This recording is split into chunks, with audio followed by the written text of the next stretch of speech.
I have another fun project to do, and that is making a rope. And I will make it just out of the leftover yarn that I have to make some cat toys.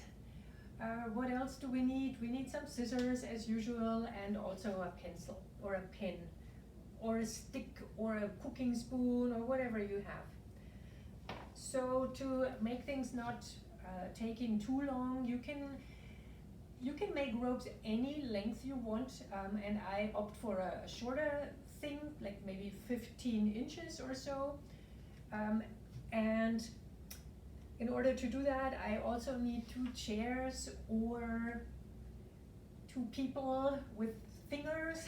Yeah, some kind of hooks or some kind of doorknobs or something like that that defines the length of your rope. The final length of my rope will be half of whatever I decide to use now. So for example, I want to do a short, like a 15-inch rope. So I put those chairs apart like 31 inches. So it's always a little longer than double the length that you need in the end. So what I do first, I will tie this around one end so it doesn't come off, and I will tie it more on the inside so it doesn't slide off on the outside. A double knot, I will cut it open anyway. So, and then I will just go around and use the end so that I can slide it off. That's important. Don't wrap it around anything where you cannot take it off. So it has to be slidable, if that is a word. So, and I will just go around like this and around and around. So you can make the rope any thickness that you want. That's another, like consideration. Like I will just make a nice short but thick rope to show you how that is. Go around. It's a little easier if you have a partner to do that with, but I show you I can do that on my own, so no problem. The thickness of the rope will be about the thickness of both of those things together. So I want a thicker one.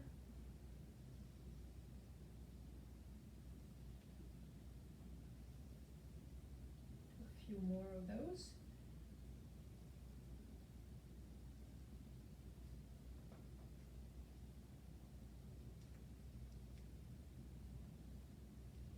I love making ropes. It's always this fun reward. So, yeah, I think a little more.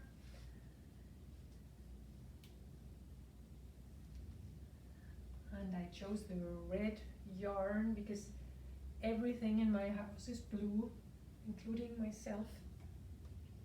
So it's a nice contrast.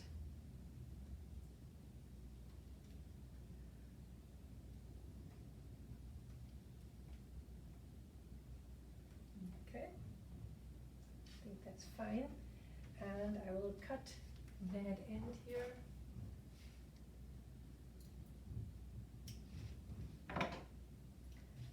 And we'll hold it, I will hold on to that and slide this one end off the chair. So this way I also cut that one.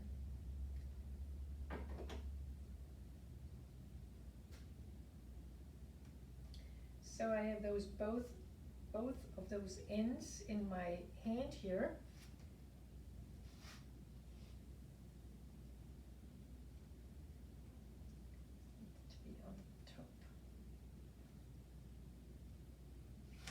Okay, so then I slide the chair away and I use my pen or my stick or whatever it is and put it into that opening now.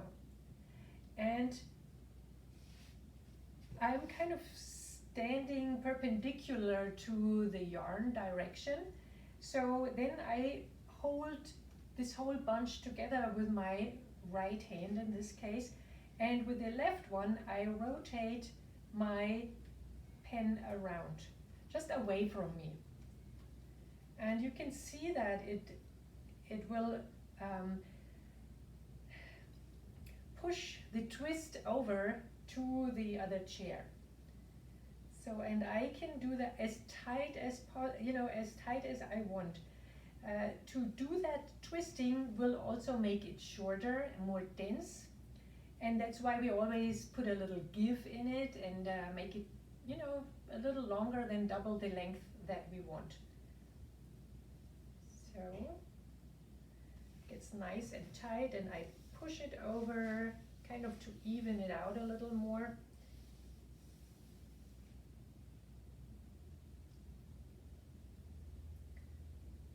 Tight. Want a really nice, thick, tight rope. So now I see that it starts waving. It's kind of maxed out by now. Even it out a little more. And so this is the fun part that I like the most. So then, in order to finish it up, like about at the halfway point, I put my finger, just make it into a little hook, and then I fold this over to the other side, and slowly I will release my right hand, just inch by inch, and you will get the feeling that it's really like roping around very nicely. And get to that point.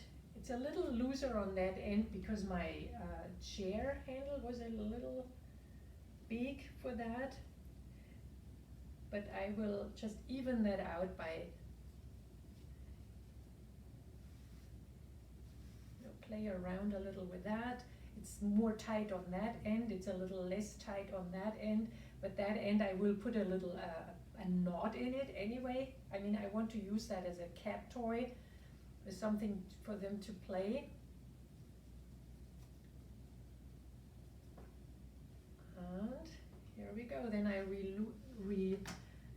release my pen, make a big fat knot in the end. So that knot is important.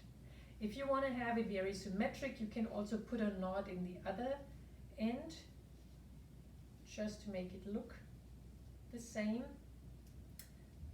Really tighten that up.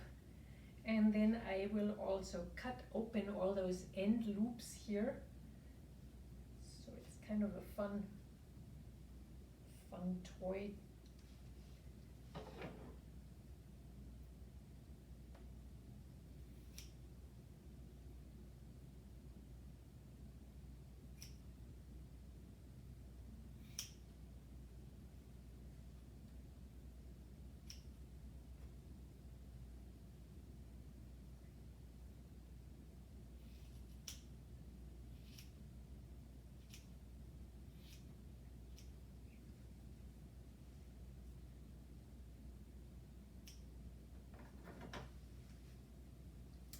Here we go.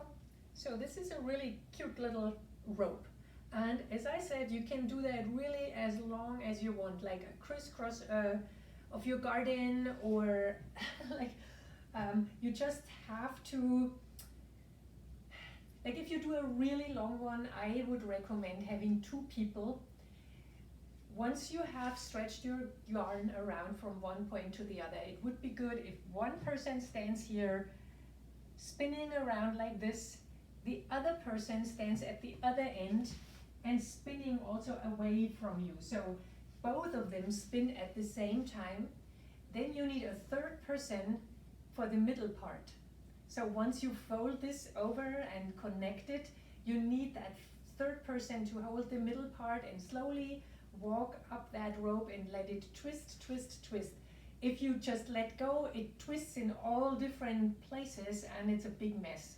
So you need that third person to slowly twist, twist, twist if you do a really long one. So that would be good to to you know, it's a great activity to do with kids, for example. You know, get a rope, make a rope, and play with it. So that is that other next project that I wanted to show you, and I hope you enjoy that.